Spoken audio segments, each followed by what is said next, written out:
How are you, Salt Lake City? Yeah, me too. Wow, wow, wow, wow. This is just, you know, when you start in this business, you're playing little crappy comedy clubs, yuck for a buck. You and 10 of your buddies get in, and beers are a quarter. And they really could give a damn who you are. But then you have these dreams that you wonder where it's going to go. And to be able to sit here tonight, closing out this amazing journey in one of the most beautiful places on the planet, this theater is insane. And to have you guys here, Happy New Year. It's been a weird couple of years for me. I turned 65, which, yeah, we're going to talk about that. By the way, if I have to pee, don't worry, I'll be right back. And then we had the whole COVID thing, which was just crazy. I mean, wasn't it though? It was like, do y'all remember this? At the peak of it, every TV station had what I called the death tote board, because it became like a crappy telethon, didn't it? It's like I kept waiting for some guy in a cheesy tuxedo to come and go, all right, come on, Utah, we're up to 300,000 deaths now. Arizona's at 500, we can beat that number now. Listen, if you know someone that's sick or they're not feeling too good, give us a call, we'll put them up there on that board, we can win this thing. Now, while you're thinking about it, little Jimmy here is gonna sing you a song. It's just like, what the hell was going on? And people hoarding toilet paper. Does anybody remember a symptom of COVID as explosive diarrhea? No, because it wasn't. But man, people hoarded toilet paper like they were putting it in their 401ks. Now, we're a little low on cash, but we got a 12-pack of Charmin here. Going to be a little down payment on the house a little later, yeah. And it was just, we lost our minds. People were just like, I remember being at a grocery store at the butcher counter, and I was talking to this woman. We each had our little numbers, and I said, you know, it just makes me sick that people are just hoarding stuff. They're taking more than they need, not leaving anything for anybody else. And she goes, I know. She goes, it's just a horrible picture of humanity. And they called her number, and she walked up and said, I'll have 20 pounds of hamburger. I'm like, I swear, y'all, I think during COVID, the good Lord must have been sitting up in heaven just shaking his head going, God, I had it made with the monkeys. And I let them think and reason, and look what happened. And I went 2 years without a sniffle. Well, every year, me and 3 of my best friends from college get together, and we go out to the ranch in Texas, and we do a little deer hunting and catch up with each other's families. We sat in separate deer blinds. We ate dinner outside. 2 days after they left, my buddy called me and said, man, I just tested positive. I'm like, oh, God. You can't tell that to someone like me, because I'm a hypochondriac. Oh, God, yes. It's never a headache, it's a tumor. It's not a cough, it's black lung. I'm bringing back something that's been gone for centuries. Because as soon as he said I tested positive, I swear I went, oh, something don't feel right. Well, I had to go on up to Washington State to do a show, and I felt fine. I was a little off, but not sick or anything. Then the next day I had 2 shows in Fresno, California. I had a 3 o'clock and a 7 o'clock show. And I landed at Fresno at 1:30, and because California's nuts, they wouldn't even let me in the theater until I took a test. So I took the test, and it was positive. And they go, well, you can't go inside. And I go, dude, I'm not making out with the crowd. I feel fine. It just tested. They go, no, man, we'll get sued. They shut the show down. People were in line. They sent them home, and I took 3 more tests just trying to get a negative. Positive. So I called Gail, my lovely wife, and I said, I got COVID. And she goes, okay. She goes, just come on home and go on into the guest bedroom. Oh, yeah, she's not giving up the master. Are you kidding?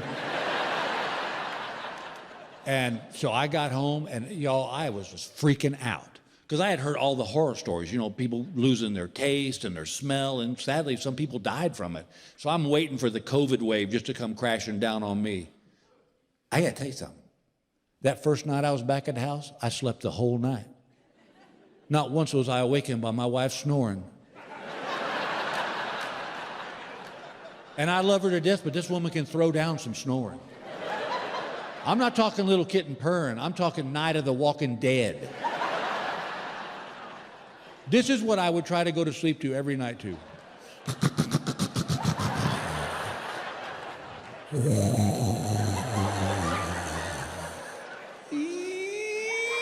It's like, are you killing a whale next to me? So I gently rub her on the back, push her out of bed. But she always wakes up when she hits the floor. And then she looks at me and goes, "What are you doing?" I go, "Baby, you're snoring." She goes, "No, I'm not. I'm wide awake." "Well, now you are. A second ago, you were sucking paintings off the wall." And then has the audacity to look me in the eye and say, "Maybe it was you snoring. You just woke yourself up." Yeah, let's go with that, psycho, because that makes so much more sense. But not that night, gang. I slept the whole night. Got up next morning, breakfast was outside the door. I ate it, put my dishes back out there. 10 minutes later, dishes was gone. That day I watched every Andy Griffith and Gunsmoke rerun I could find without somebody standing over me going, "Why do you watch that stuff?" "Because Opie just killed a mother bird. That's why we're watching this." That night, dinner showed up, took it in the bedroom, ate, put my dishes back outside. The little dish fairies took it away. I got to be honest with you, I didn't see a bad side to this whole COVID thing.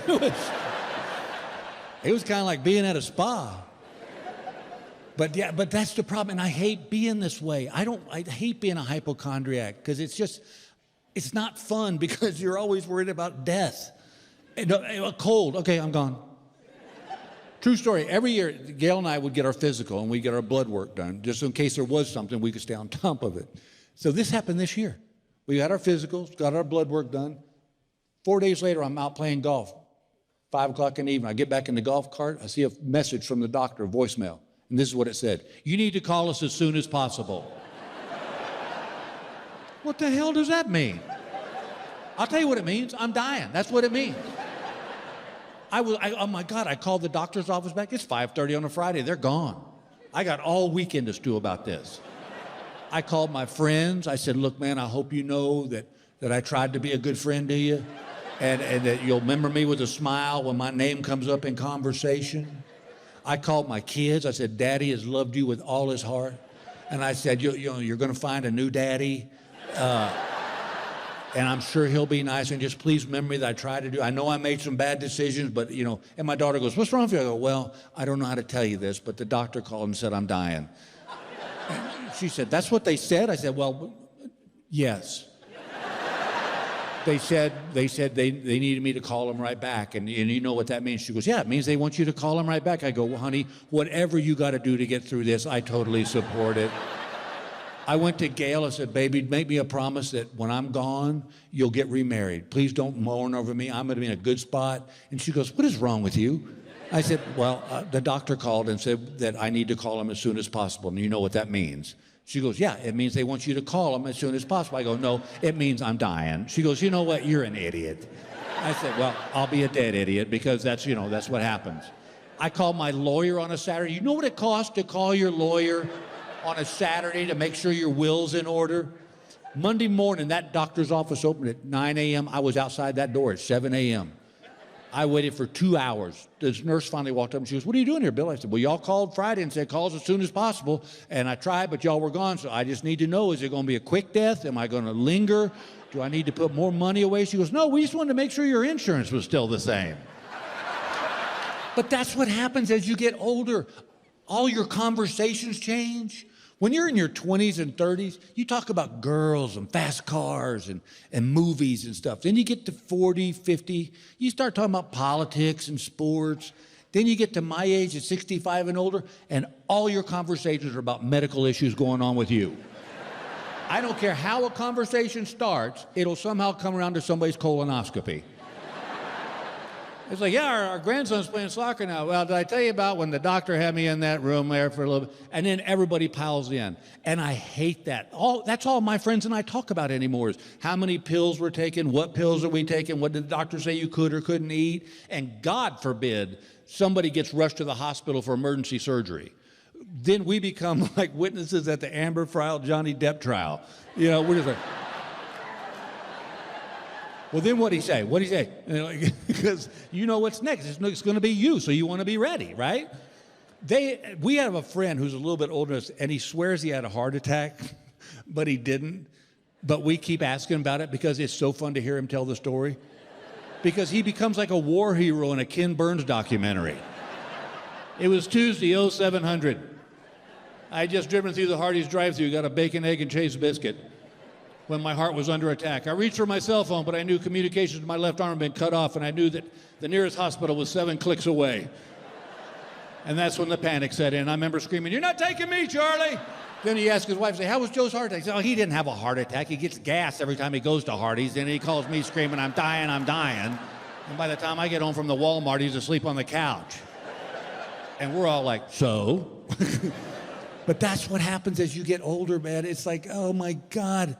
This is how bad it's gotten. This happened today. I had to put my glasses on to help me get my contact lenses in. And COVID wasn't just all about medical issues either. COVID had forced a lot of us to reevaluate our marriages. I know where you are. I'm one of them. My lovely bride and I have been married for 40 years. The reason we've been married for 40 years is because I go away. I often tell her I'm the perfect husband. I go on the road, pick up a check, come home, drop it off, leave again.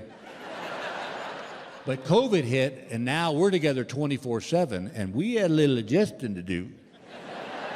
I learned a lot about Gail that I didn't know. You would think after 40 years of marriage, I'd know everything there is to know about that woman. But I learned a lot. I learned that she's addicted to Bed Bath & Beyond. She just buys crap. One day she came in and she goes, "We need to go to Bed Bath & Beyond." I said, "For what?" And she goes, "I need to get clothes hangers." I said, "Don't we get them free from the cleaners?" She goes, "No, I need the special kind, and you ladies will know what I'm talking about." She said, "I need the kind with the velvet on them." I said, "For what?" She goes, "So it keeps my dress from falling off." I go, "That's been our problem for 40 years. My other favorite was, she goes, "We need to go to Bed Bath & Beyond." I go, "Now for what?" And she goes, she said, "I need to get guest towels." I go, "For what?" She goes, "So when people stay with us, Bill, they have towels they can use." I said, "Well, here's a thought. We have a washer and dryer. And those folks don't live with us, so they don't know that our regular towels ain't our guest towels. And if they bitch about it, screw them, they can go stay at the Hilton." I said, "You're just buying crap." She goes, "Well, you buy crap at Bass Pro Shop." I said, "No, ma'am. I buy essential items at Bass Pro Shop." She goes, "Like what?" And I said, "Like, I need a cooler that knows whether to keep my beer cold or my coffee hot. That's essential." She goes, "You're an idiot." I go, "I'll be an idiot with a cold beer. That's what I'll be." But it's just weird to see how she was acting during COVID. And I swear, if I didn't know better, I think she was pregnant. Because she was nesting, I swear. I would get a cup of coffee, take 2 sips of it, set it down on the stool, and walk 3 steps away, and she goes, "Are you done with that?" "Well, there's 3/4 of it left. There's still steam coming off it, so I'm going to go, no, Alex." She goes, "Well, you know where to put it when it's done." I go, "Right, we throw it out in the street." She goes, "No, you put it in the dishwasher, and put it in the dishwasher right." I go, "What do you mean right?" She goes, "I didn't know this, fellas. Did you know this? That there is a wrong way and a right way to load a dishwasher." See? One night we had dinner, and we finished dinner, and I took my plate and my silverware, and I walked to the dishwasher, put them in there, shut the dishwasher. Here comes Gail right behind me. Opens up, starts rearranging. I said, "What are you doing?" She goes, "You put them in there wrong." I said, "What are you talking about?" She goes, "Bill, you can't put bowl, plate, cup, bowl, plate, plate, cup, bowl, plate." I go, "Why not?" She goes, "They won't get clean." I said, "Have you ever actually been inside a dishwasher?" Here's something else I didn't know, gang. Did you know that women can have a bad day and blame the whole day on their hair? I didn't know that. One day during COVID, Gail was in a pissy mood. God, she was in a pissy mood. And I said, "What's wrong with you, honey?" She goes, "Oh, the girl that cut my hair did it all wrong. I can't get it right, and it just ruined the whole damn day." I was like, wow. Fella couldn't get away with that. Fella couldn't have a bad wiener day. We do. Some days it looks good, doesn't it, boys? That's right. You want to slap a leash on it and walk it around the block. Then other days maybe it was cold. You slept on it wrong. Man, couldn't blame a whole damn day on it, though. like, Jimmy, what's wrong with you? I'm having a bad wiener day. What happened? I took a shower, fell asleep on the couch. It was still wet. I can't do nothing with it. I'm going to guarantee you right now there's somebody in this theater going, that is a bored human being right there. This is another thing I learned. My lovely wife, she has to say things out loud. That's how she gets them straight in her head. Perfectly fine if you know that's going down. But we'll be in the car, and I'm driving, and this is what I'll hear. Okay, I need to go to the cleaners. I need to make a hair appointment. I need to make sure to get my nails done. I'm like, what? And she goes, I'm not talking to you. Fine, I keep driving. Then I hear, okay, do we have dog food? Oh, wait, do we need to pick up those tickets? And do we need to make reservations for dinner tomorrow? And I just keep driving. And she goes, are you going to answer me?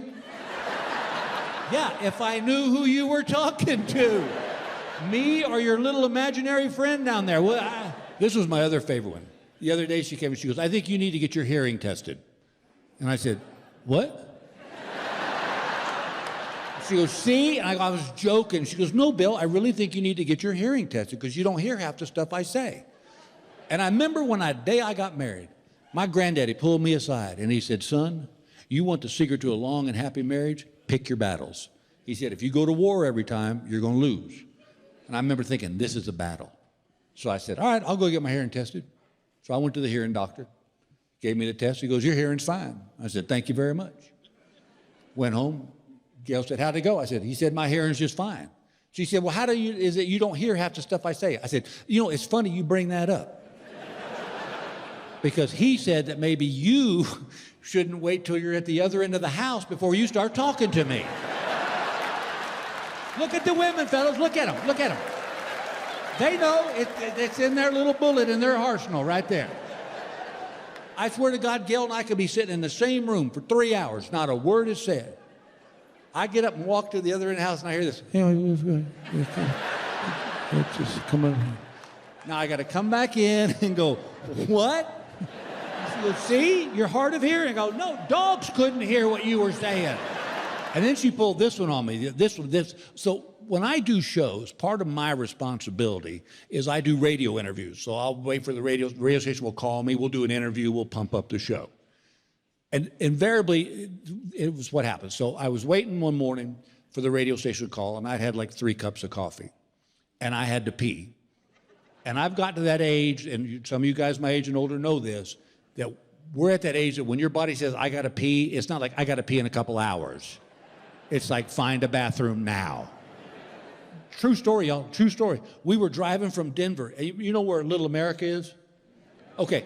We were one exit away. Again, Gail had said, I need to stop at Little America because I got to pee. I said, all right, fine. We got one exit away, and I whipped off the side of the road and had to pee on the side of the road because I couldn't make it another exit. So I'm waiting for the radio station to call, and I know what's going to happen. As soon as I set my phone down and go to the bathroom, they're going to call. So I take the phone with me into the bathroom. And I'm peeing, and they call. So I can't flush the toilet, because I'm in the bathroom and they'll hear it. So I'm doing the interview and just talking, and I go, hey, I'm looking forward. It's going to be the greatest shows, the last 2 shows in Salt Lake. It's going to be awesome. Y'all get some tickets. Come on out. We'll have New Year's Eve together. And they go, well, Bill, we're really thrilled you're in your tour there in Salt Lake City, and you're going to have a blast. People are going to come out. We'll get everybody out there. And Gail walks in to the bathroom, and she looks at the toilet and reaches down and flushes the toilet. I'm looking at her like, what are you doing? She goes, there was pee in the toilet. That's disgusting. Flush the toilet. I go, I'm doing an interview. And she knew she was wrong because she ran out. Well, now I got the dilemma. Did they hear me flush the toilet? Should I address it, or should I just skate over it and act like nothing happened? I figured that's the best option. So I kept doing the interview, and they said, all right, well, we'll talk to you next time, Bill. I said, well, listen, thank you guys for putting it on the air. You guys have always been big supporters, and I really appreciate it. They go, Bill, we love you to death. And I said, well, thanks a lot. And they go, hey, don't forget to wash your hands. But there was a good thing that came out of COVID. Some of you who may follow me on social media may know this. I actually went back to college and got my degree. Yeah. Only 46 years later. So if you got a kid on the 5-6 year plan, relax. Yeah, I just got tired of being the only person in our family didn't have a degree. And also because the first time I went to college, it did not go well. Actually, I shouldn't say that. It went great, just not for studies. Because, see, you got to understand something. When I was a kid, I was a parent's dream. I didn't smoke, drink, I didn't cuss, I didn't bust my curfew. They loved me. I got to college, it was like, oh, this is a whole new ball game here. And I'll never forget this as long as I live. First semester, when I in 75, me and my dorm mate were sitting in our beanbag chairs, and he looked at me and he said, you know, in college, they don't take roll. I said, do what? He goes, yeah, they don't even care if you go to class. I go, well, me in college are going to get along just fine. Not realizing you don't go to class, you don't learn nothing. Y'all, my first semester grade point average was .76. That's lower than dumb. Oh, and then I discovered women and beer, and studies went right out the window. So I dropped out. Well, now fast forward, my son was getting ready to go off to college, and I thought, you know what? This would be a good learning experience for him. So I sent off for my transcripts. And they came, and one morning we was having breakfast before he left to go off to college. And I slid that transcript across the table. I said, take a look at that, son. He goes, good God, Dad, .76? I said, that's right. I said, that's what happens when you don't go to class. I said, your only job for the next 4 years is just to go to class. Because if you'll just sit there, something will sink in. Apparently I was wrong. Because he didn't do too well his first semester, but then he got it together. Well, now fast forward again, I'm getting ready to re-enroll in Grand Canyon University down in Arizona, and I was going to get a degree in Christian studies. And I had to retake a lot of classes because I'd done so poorly in them the first time. And one of them was a college math class. Now, I'm going to tell you a story. You may not believe this, but I graduated high school with no math at all. Yeah, I think it's illegal now. But here's what happened. In junior high, we had algebra. I loved algebra. I don't know why it sat with me so well, but I just really enjoyed it. Well, then we got to high school, and we had geometry. And I hated geometry because of one thing. Remember proofs? Yeah, where you had to get the answer, but then you had to show how you got the answer. And my thought was, no. I got the answer, give me the damn credit. What do you care how I got it? What am I going to write down? Looked over my buddy's shoulder? I look at it this way. If you're a plumber and I hire you to fix my broken toilet, I don't care what steps you take to fix it, just get it flushing again. That's the way I looked at geometry. And if someone had just asked me, what's the problem? I'd have said, look, I don't understand it. I don't like it. Instead, the great state of Texas Board of Education decided that I had a learning disability. My senior year, they put me in a remedial math class where that was me and 6 other idiots sitting in a room with these gigantic headphones on, and this pre-recorded voice would go, 2 plus 2 is 4? You're smart. Well, hell, I aced that. Well, now I re-enroll in college, and I got to retake, they assume that you've had algebra 1, 2, and 3, and 4, geometry 1, 2, and 3, trigonometry, physics. I'd had none of that. So now I'm in a class that they're wanting me to do logarithms and Excel, and I thought, I'm not going to get my damn degree because I can't pass a math class. I thought, oh, I know what I'll do. I'll get Gail to help me. She got straight A's in college. My friends, it was at that point in my life that I realized my wife will never be a tutor. She does not have the patience for it. This would be a typical conversation between me and her. Baby, I don't understand how they got the answer to that math problem. She goes, well, how can I make it any easier? It's right there in front of you in black and white. And I go, I don't care if it's on pink paper with blue polka dots. I don't know how they got that answer. She goes, well, what do you want me to do? I go, tell me how they got the answer. She goes, well, then that'd be cheating and you haven't really learned anything because it's just me doing the math problem in it. So how do we deal with this? I said, here's how we deal with it. You're fired. And then I got a real tutor and he got me through it. But here was my question. I was getting a Christian studies major. Why does a Christian studies major even need a math class? Right? All I need to know is there was 12 apostles, 10 commandments, he spent 3 days in a grave. Boom, aced it. And I did the whole thing online for 2 reasons. 1, because I was still touring. But 2, I didn't want the other kids to know how old I was. But I think I might have blown that when I would ask questions like, what's TikTok? To me, it's the sound a clock makes. That's all I know. Well, so what would happen is the professor would email us a problem, we'd do the problem, and then email it back to him. One night I got this problem. It said, can you solve for X? And I wrote back, maybe. If you can solve for Y. As in, why the hell do I need to know this mess? When I finally knew I was going to pass the class, I called the professor in his office. I said, I've been wanting to ask you something since I started this class. He said, what's that? And I said, well, my time on this planet's up, and I go to meet St. Peter. I said, is he going to give me a math problem to do?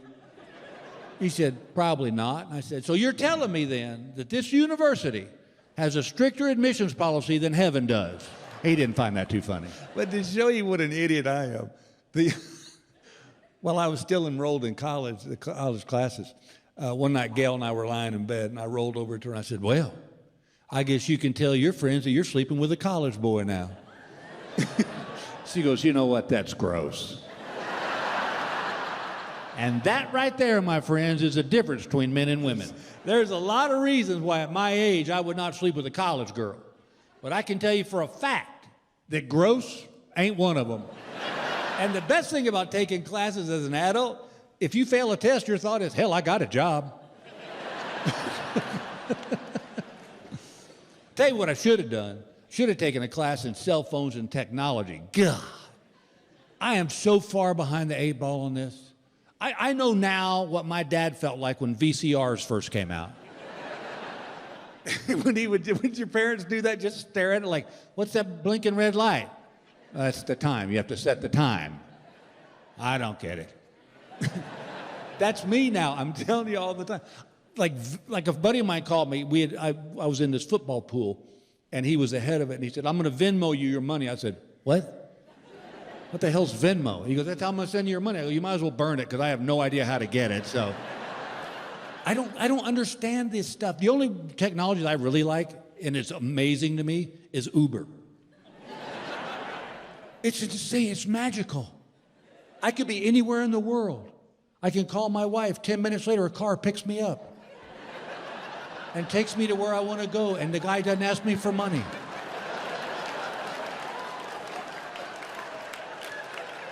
It's amazing. And now with these, oh my God, here's the other one. This is the other one that drives me crazy. All these acronyms are using now, nobody talks anymore. It's all in these, like I know what LOL and FYI is, but like other than that, I'm out. If you're under 50 years old and you're texting me, there's a real good chance I have no idea what you're talking about. I texted with my daughter for 3 years before I realized that IDK meant I don't know. I thought it was short for stupid. So I would text her and say, hey, miss you, when you coming home? She'd put IDK. I'm like, well, stay home then. I don't care if you think I'm stupid. I don't give a damn.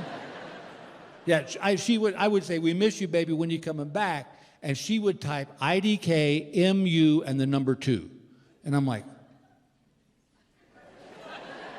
I'd move. Mu to me. And I go, yeah, what the hell is she saying? She's saying, I don't know, but I miss you too. And that was so sweet. And I wish I'd have known that before I wrote her out of the will. I hate him. I had a buddy that was at the World Series game. He texted me, his text said, WIWH. And I wrote back, what? He goes, wish you were here. And I said, yeah, me too, so I could smack you in the back of the head. Talk like a damn adult. They say, oh, it saves time. No, it doesn't, because it costs me double the time trying to figure out what the hell you're saying. The only other one I know is WTF. And I think we all know that one. But sadly, that's how all my texts in. I don't know what WTF you're talking about. Goodbye. And cell phones. Oh my God. You know what would be a dream for me? Is if we could all walk in mass down to the Great Salt Lake and you all could watch me just chunk that cell phone in the water. I hate these things. I hate them. And I'm going to show remember the old days? Oh, they were so much fun. Remember answering machines? You come in, the light wasn't flashing. You didn't have friends, you didn't care. Or remember you'd call somebody, they didn't answer, you go, I'll call them back later on today. Nowadays, we got to know where everybody is 24 hours a day. It drives me nuts. I got a buddy, maybe you got a friend like this. I could be sitting on the toilet, and I'll hear his ringtone go off, and I go, oh, I'll call him back later. As soon as the phone stops ringing, my phone goes, ding, and it's him texting me saying, don't you hear me calling you? Do you got a friend like that? Okay, do what I did next time. Send him a picture of you sitting on the crapper. And type, still want to chat? WTF. Oh my God, I hate these things. But they've got us. They've got us, gang. We're all hooked. As my granddad used to say, the toothpaste is out of the tube. We can't go back. I mean, it's insanity. I've made a new rule that when I go play golf, I don't take my cell phone with me. And sure enough, I'll get home and Gail will go, I tried calling you. I go, did you hear it ringing in the house? That would be, I'm not here. I don't know what the addiction is. I hate knowing that. And we all are. Have you ever lost your cell phone? Oh my God. It's like a family member passed away. People bring over casseroles. They're so sorry. Or maybe you should wait a little bit before you get a new one. Yeah, just deal with this one first. It's insane what we do. Have you ever done this? This one I knew you're sitting in your favorite chair. Cell phone sitting right there. It don't ring, buzz, chirp, nothing. And you catch yourself doing this?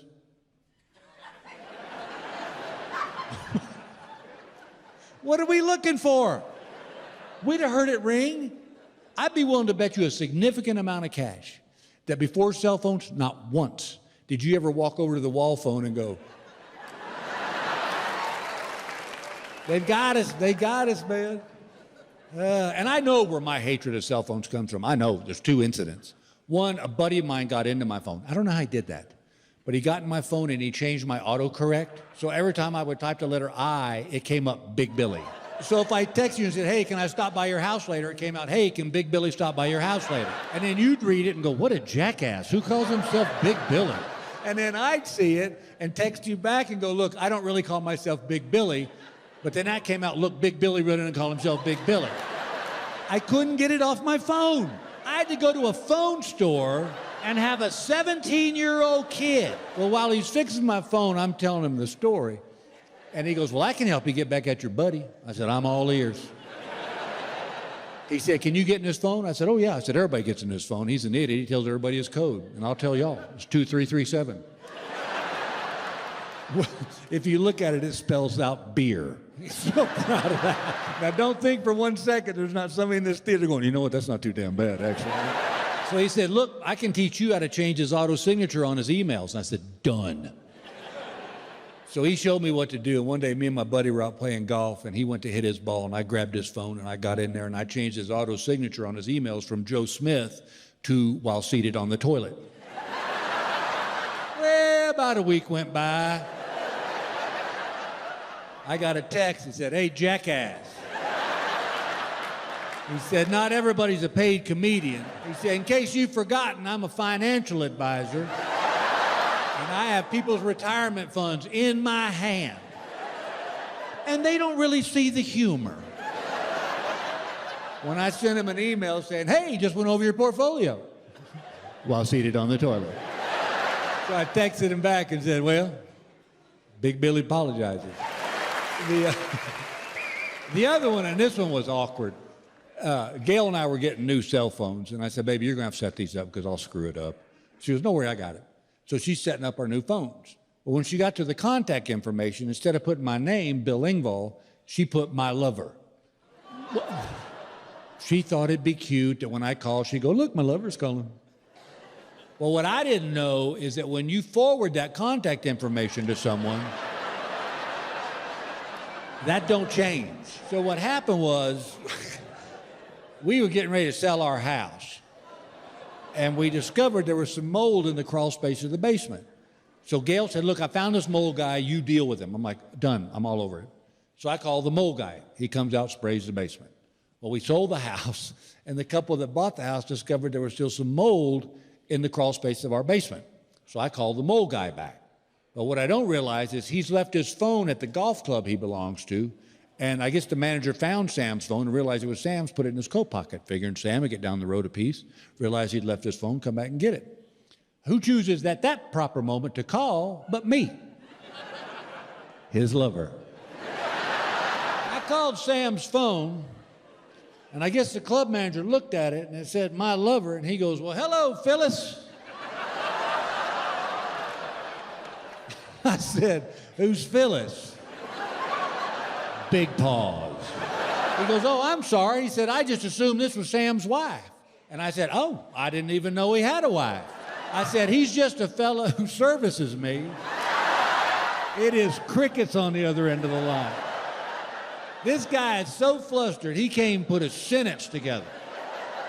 He's like, would you like to leave a message? Now realize I don't know, it says my lover on the phone.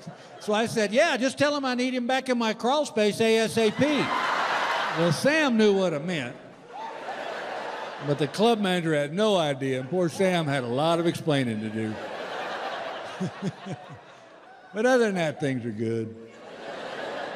I got to be honest with you. I joke about poor Gail, poor thing, because she's done none of it probably. I just exaggerate everything. But I'm going to tell you something about that woman. She is without a doubt the most patient woman on the planet because she's married to me. I'm sure when I'm on the road, she drinks heavily. He's gone. But she pulls me out of so many situations. One Sunday we were in church, and I had noticed over the last few weeks that our pastor was losing weight, and he looked great. So service is over, and we're walking out through the center aisle, and we get up to the pastor, and I said, Reverend, I got to say something.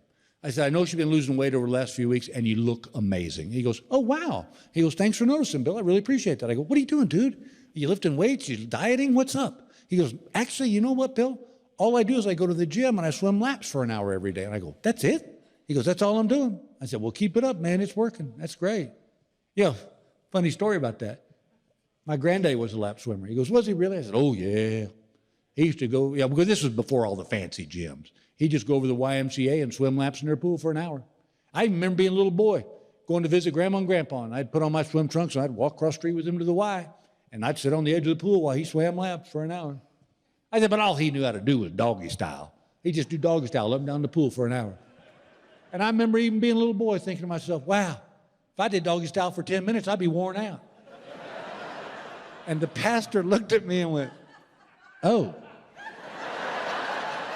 And walked off. I looked at Gail, I said, what's his problem? She goes, it's doggy paddle, Bill. Tomato, whatever.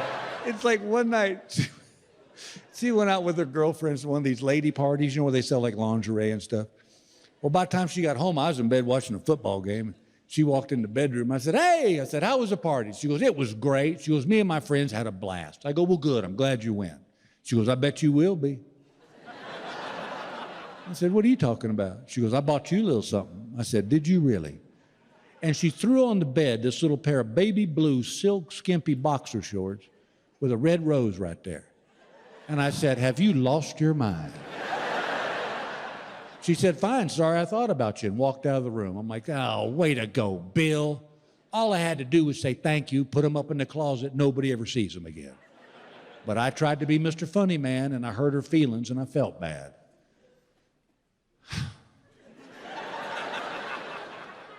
I put them on. Kind of sashayed into the kitchen, said, well, what do you think? She goes, good God.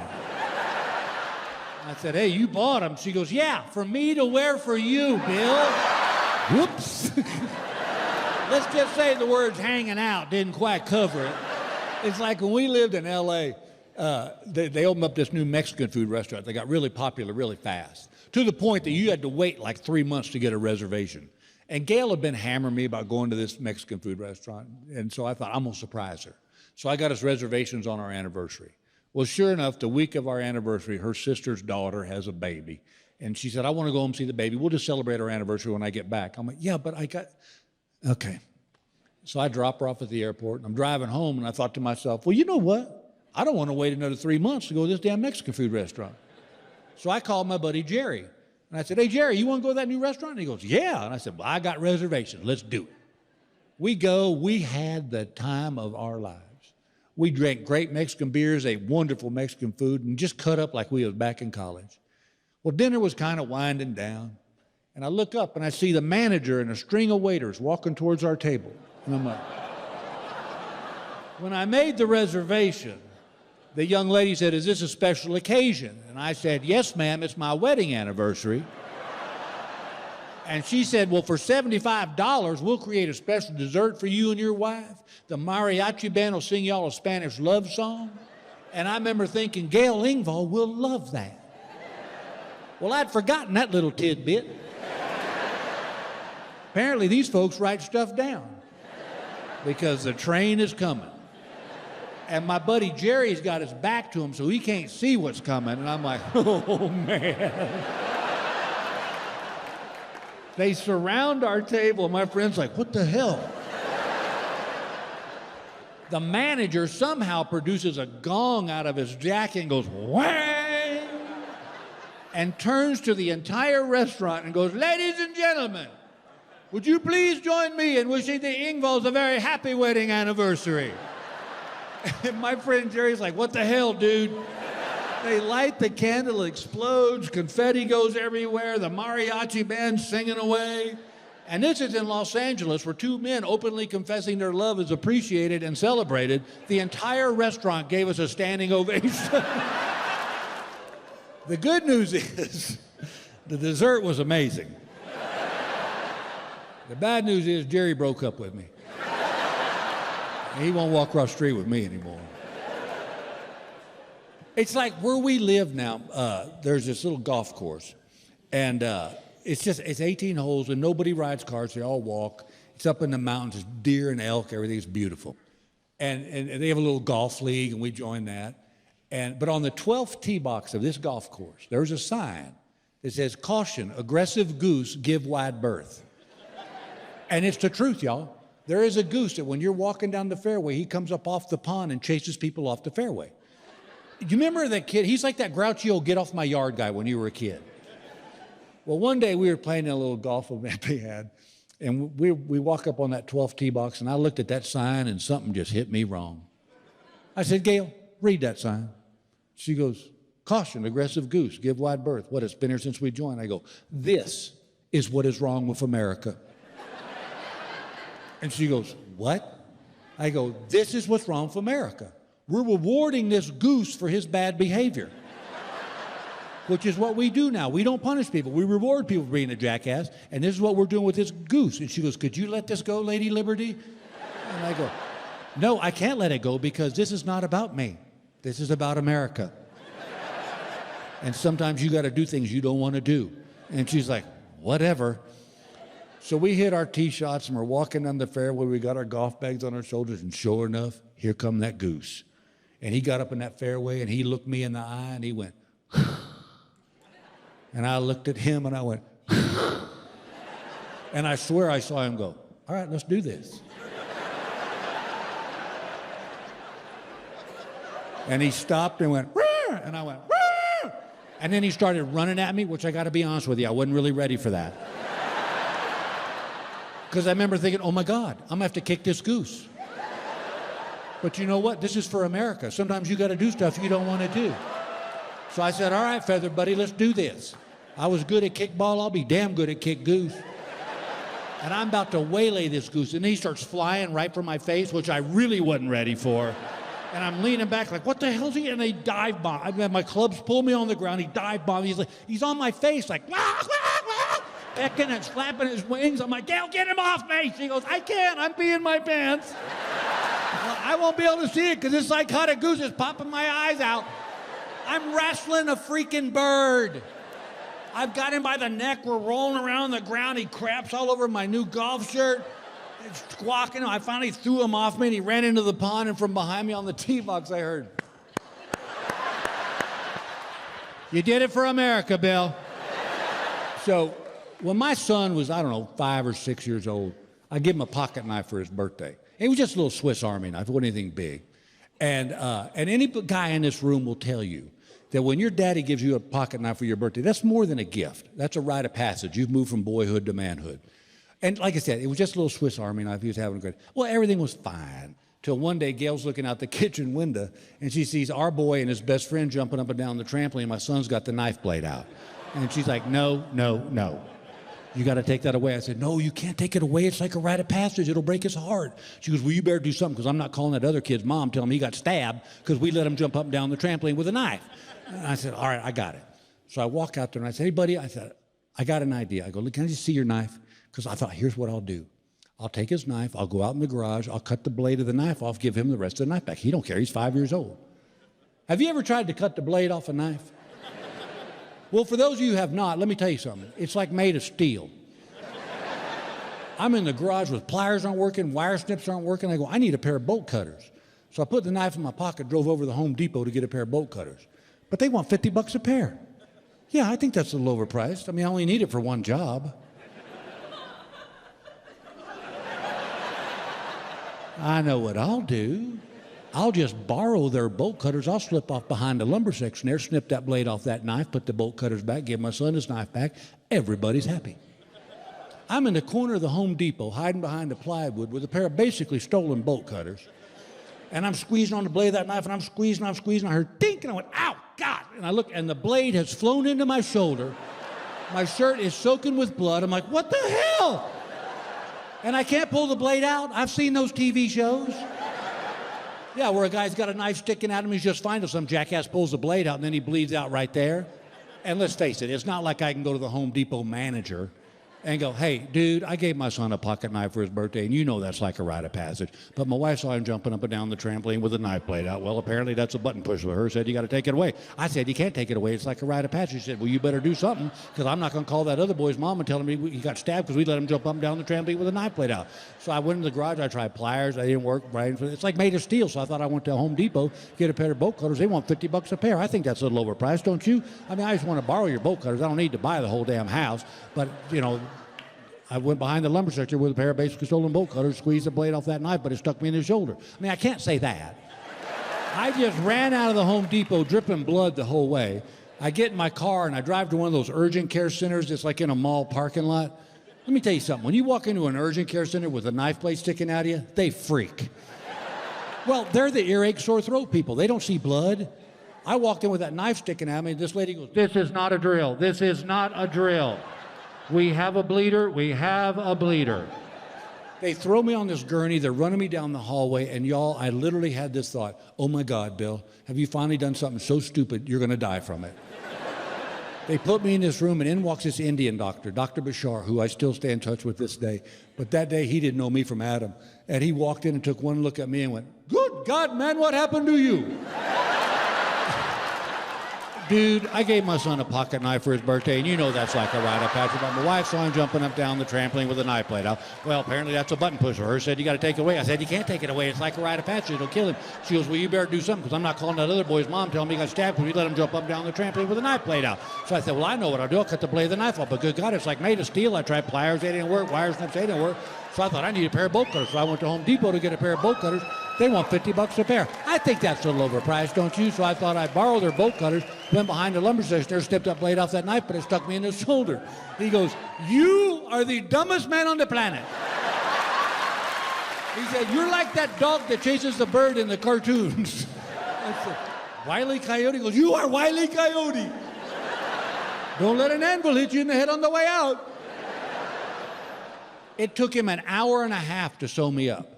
Not because the cut was very big, but because he kept laughing. And every nurse that would walk by, he'd go, please, please. You got to see the dumbest man on the planet. It's like he's making it up, but he's not.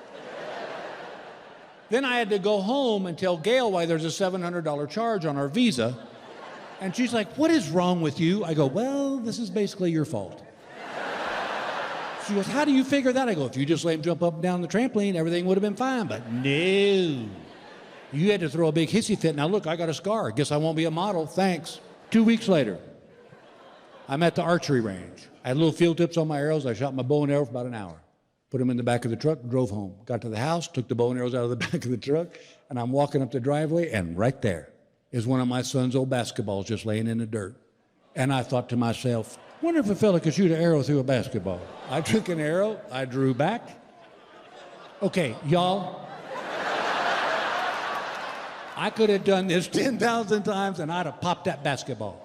But because I had field tips on my arrows, when the arrow hit the basketball, it hit one of the seams so perfectly, the arrow shot straight back up and the knock laid my cheek open right here. I got a flap of skin hanging. I'm bleeding. I walk in the house, and Gail's like, "What the hell?" I said, "His basketball was right there." You know what? You tell me what grown man wouldn't have looked at that basketball and thought to himself, "I wonder if I could shoot an arrow through a basketball." She goes, "I'll tell you who, Bill. Nobody. Nobody but you. You're like a 9-year-old. I swear to God, you're going to put me in a home." And I'm like, "Do you think we could finish this later? Because I'm feeling a little lightheaded right now." So she gives me a dish towel. I'm holding this flap of skin against my face. It's soaked with blood. She's driving me to the hospital. Of course, the whole way there is just... And I kept thinking, why couldn't the arrow have hit me in the ear? We get to the hospital. I walk through the emergency room doors, and I hear, "Good God, the dumbest man on the planet is back. You are putting my kids through college." It's like where we live right now. Behind our house is about a 40, 50-acre plot of woods. And beyond that's another neighborhood, but I don't know those folks. Probably for their benefit. But my next door neighbor on the other side, Luke, he puts a game camera out in the woods behind our house, and he takes pictures of the deer and elk and bear that walk by, and then he posts it on his Facebook page. Well, one night I got an idea. I thought it'd be funny if I got a Bigfoot outfit. Come on, that's genius. I'd get that Bigfoot outfit and walk in front of his game camera like. Just to be there when he's going through his pictures, he goes, "Yeah, that's an elk, that's a bear, there's Bigfoot, there's, oh my God!" Well, what we've learned here tonight is that when I get an idea, I don't really think it through. I just kind of roll with it. So I went into town, went to the costume shop, but they did not have a Bigfoot outfit. I know.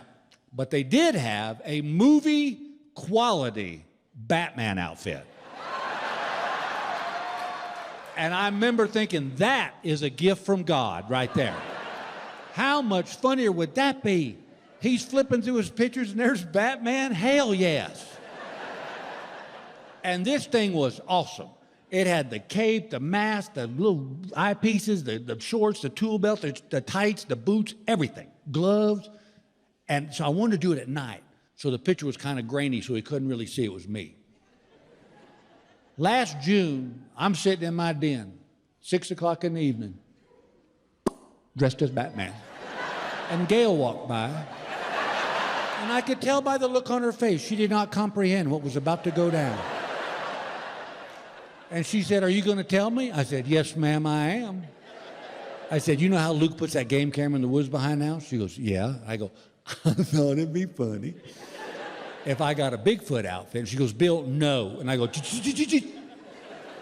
I went to town. They did not have a Bigfoot outfit. She goes, "Thank God." I said, "But they had this bitchy Batman outfit." And I remember thinking, how much funny would that be? He's flipping through his pictures and there's Batman. Yeah, that's going to be funny. She goes, "Bill, no." I go, "Listen, I know funny. It's my job." On a funny scale, 1 to 10, 30. She goes, "I can't talk you out of this, can I?" I go, "Nope." She goes, "Okay." She goes, "But wait a minute. It's only 6. It don't get dark for a couple hours. Why are you dressed like Batman now?" I said, "Good question. And I think this is a good opportunity for us to be honest. Who has not wanted to have sex with Batman?"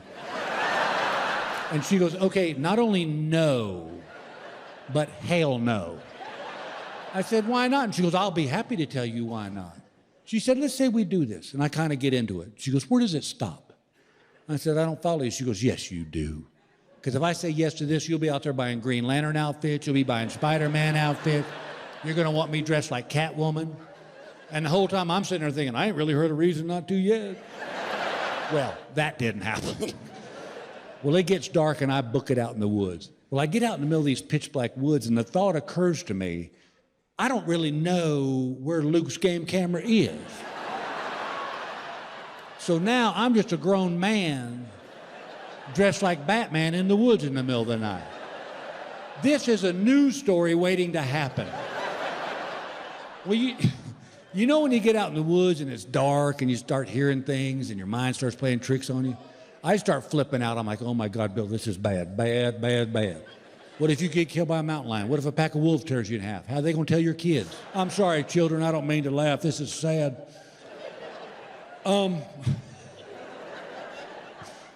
I'm just going to say it. We found your dad dead in the woods. We've ruled out suicide. We don't think it was a hunting accident. But here's the weird part. He was dressed like Batman. And I can hear both my kids going, no, that ain't weird. Did he tell you about the silk blue panties he had to wear? Well, thank goodness, in the middle of all this panic, I remember when I was in the Boy Scouts, they taught us if you're ever lost in the woods to just stop. Pick a point, walk in a straight line. You'll hit a fence or a road or something. Don't wander. That's when people get really lost. So I stopped, I picked a point, and I started walking. And by golly, the Boy Scouts was right. I popped out of those woods. But now I'm in a neighborhood I've never seen before. And every house is dark but one. I walk up to this fellow's back door.